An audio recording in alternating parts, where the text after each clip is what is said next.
Puluhan anak dari Balai Pelayanan Sosial Asuhan Anak Pamardi Utomo, Boyolali, Jawa Tengah mengalami keracunan. Para korban merasa pusing dan mual usai menyantap makanan pagi.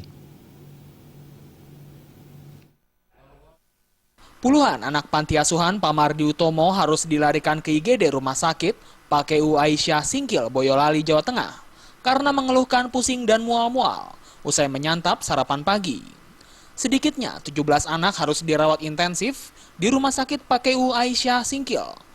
Sementara puluhan anak lainnya yang mendapatkan perawatan di RSUD Pandanarang, Boyolali.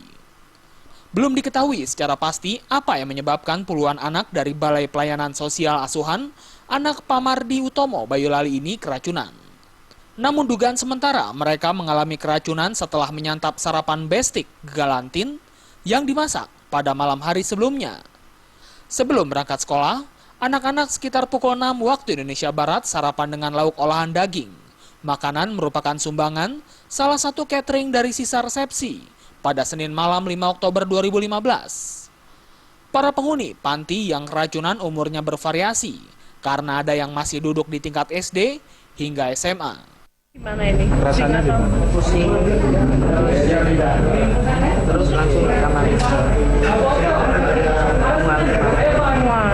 Tadi sudah terima pasien mulai jam 9 pagi. Ada 2 gelombang ya, 2 tes pertama, kemudian 4 orang kedua. Yang dikeluhkan apa? Gelombang beragam dari mual, muntah, paling agak berat sampai ada yang diare.